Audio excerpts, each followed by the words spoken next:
Okay, Kuppam సంగతి అటు ఉంచితే నిన్ననే బాబు అటు పవన్ కళ్యాణ్ చేతులు కలిపారు. వాళ్ళు ఒక ఫస్ట్ లిస్ట్ ని కూడా రిలీజ్ చేశారు. మరి ఈ పార్టీ, మీ పార్టీకి ఈ పొత్తు టెన్షన్ ఏమైనా పట్టుకుందా? కాదు, వాళ్ళు లిస్టు ప్రకటించిన తర్వాత మా పార్టీకి పొత్తు టెన్షన్ ఎందుకు ఉంటుంది చెప్పండి మేడం. 2014లో ఒంటరిగానే పోటీ చేశాము. 2019లో 175కి 151 సీట్లు సాధించాము. ప్రజలు ఆశీర్వదించారు. ఆ ఫలితాలని దృష్టిలో పెట్టుకుని ఈరోజు ప్రతి నియోజకవర్గంలోనూ కూడా అభివృద్ధి సంక్షేమము అన్నీ చేశాం కాబట్టి ఒక టార్గెట్గా పెట్టుకుని 175కి 175 అలాగే అన్ని పార్లమెంట్ సీట్లు కూడా మళ్ళీ గెలవాలి అని చెప్పని అభివృద్ధి చేసినటువంటి పార్టీ, ప్రజలకి వెన్నుదన్నుగా ఉన్నటువంటి పార్టీ, అధికారంలో ఉన్నటువంటి పార్టీ మళ్ళీ ఒక టార్గెట్గా పెట్టుకుని పనిచేస్తున్నాము. మేము ఎప్పుడు కూడా ఏ రాజకీయ పార్టీతో పోల్ షేర్ అనేది ఎక్కడ కూడా మేము గతంలో ఎప్పుడు ఏ ఎన్నికల్లో కూడా లేము కదా.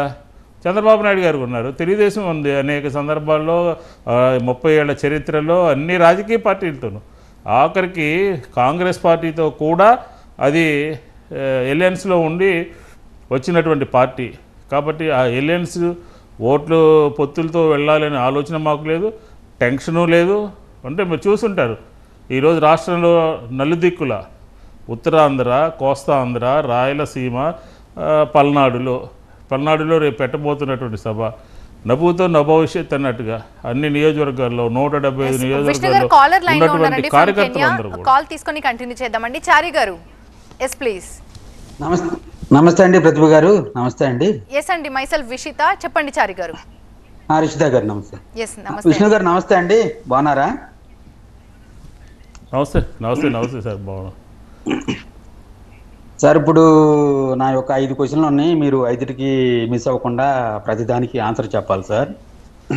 ఇప్పుడు నెల్లూరులో బాగా ఒకటి 1 by 1 అడుగుతాను సార్. 1 by 1 అడుగుతాను.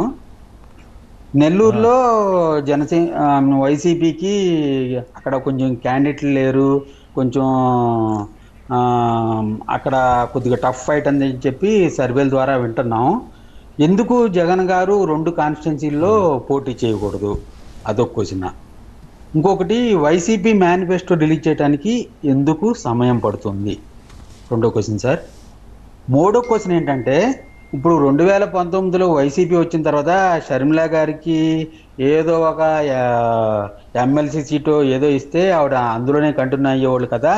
ఇప్పుడు ఆవిడ బయటకు వచ్చి అక్కడ మామూలుగా బయట ఎలా పడితే అలా మాట్లాడతాం, పార్టీ గురించి, జగన్ గారి గురించి బాగా అవహేళనగా లేదంటే అనుచిత కామెంట్లు చేయటం అనేది కొంచెం అది, ఎందుకంటే ఎవరికి కొద్దిగా మింగుడు పడని అనేది అదొక విషయం సార్. ఇంకా 4th క్వశ్చన్ వచ్చేసరికి, ఎందుకు ఎక్కువ మంది నేతలు టీడీపీ వైపు, జనసేన వైపు, ఎందుకు వైసీపీలో కొంతమంది నాయకులు ఎందుకు మిగతా పార్టీల వైపు చూస్తున్నారు? అదొకటి సార్. ఇంకొకటి last and final question, Alla Ramakrishna Reddy గారికి మళ్ళీ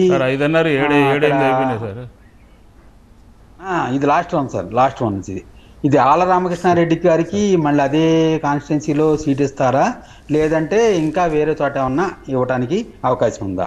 ప్లీజ్ సార్, ఇవన్నీ ఇంపార్టెంట్ క్వశ్చన్లు, మీరు కంపల్సరీగా నాకు ఆన్సర్ చేయాలి ప్లీజ్.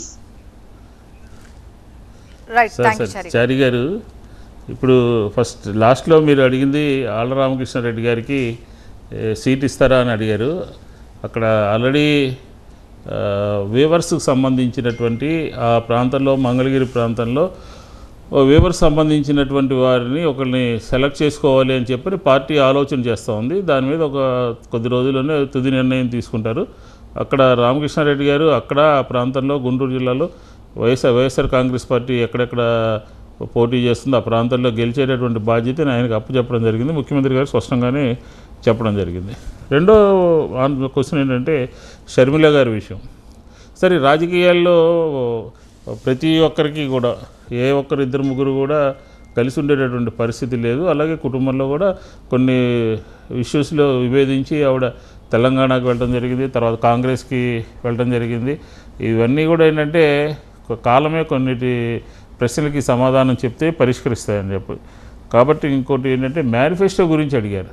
మేము ఎన్నికల మేనిఫెస్టో అనేది 2019లో ప్రజల ముందు పెట్టాము. ఇవి అన్నీ కూడా తూచా తప్పకుండా అన్నీ అమలు చేశామని చెప్పని మేము అనేక సందర్భాల్లో చెప్తున్నాము. నెక్స్ట్ రాబోయే 5 సంవత్సరాలకు సంబంధించినటువంటి మేనిఫెస్టో సిద్ధం సభలో కానీ లేదంటే కొద్ది రోజుల్లో నోటిఫికేషన్ వచ్చిన తర్వాత కొద్ది రోజుల్లో ప్రజల ముందు అధ్యక్షుల వారు పెడతారు. అందులో ఎటువంటి దాపరికం ఉండదు. మా మేనిఫెస్టో పబ్లిక్ డొమైన్లో ఉంటుంది. అన్ని పార్టీ కార్యాలయాల దగ్గర ఉంటుంది. ఎక్కడ కావాలంటే అందరినీ అదే చూసుకుని ఆ విధంగా పనిచేయాలని చెప్పని కూడా చేయడం జరుగుతుంది. అలాగే జగన్ గారు 2 చోట్ల పోటీ అని ఎందుకు చేయకూడదు అని అడిగారు.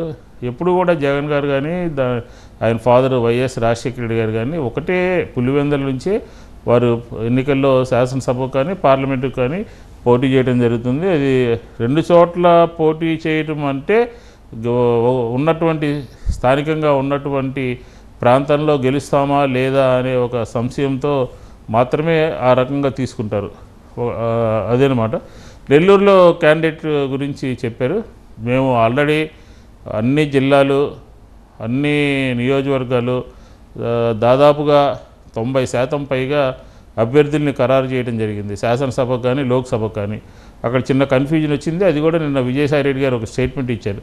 2-3 రోజుల్లోనే జిల్లా అధ్యక్షుల్ని తర్వాత పార్లమెంటుకి పోటీ చేసేటటువంటి అభ్యర్థిని కూడా ప్రకటిస్తాము అని చెప్పారు. పార్టీ ఇంటర్నల్గా దాని మీద ఆలోచన చేస్తుంది. కాబట్టి ఎటువంటి ఇది కూడా ఏం లేదు. పార్టీలో పోటీ చేసేటటువంటి అభ్యర్థుల కన్నా వైఎస్ఆర్ కాంగ్రెస్ పార్టీ చాలా బలీయంగా ఉంది. కాబట్టి ఒక్కొక్కసారి కొన్ని లేట్ అవుతుంటే కొన్ని ముందు ప్రకటిస్తారు, అన్నీ కూడా నోటిఫికేషన్ వచ్చేలోపు ప్రకటించడం జరుగుతుంది. ఎందుకంటే మేము ఇప్పటికే ఎన్నికలకి సమాయత్తమే 3 రకాలుగా. ఒకటి ప్రజలకు ఏం చేశామో అలాగే కార్యకర్తలను సంసిద్ధం చేస్తూ సిద్ధం సభలు పెడుతున్నాము. అలాగే రేపు కూడా మండల స్థాయిలో ఉన్నటువంటి దాదాపుగా 1000 మందిని సంబంధించినటువంటి ఒక మీటింగ్ పెట్టి వాళ్ళకి దిశ నిర్దేశించడం జరుగుతుంది రేపు ముఖ్యమంత్రి గారు కూడా. కాబట్టి వైఎస్ఆర్ కాంగ్రెస్ పార్టీ ఎక్కడ ఇదిగా లేదు. అన్ని రాజకీయ పార్టీల కన్నా ముందంజలో ఉన్నాము అని చెప్పని మేము చెప్పవచ్చు.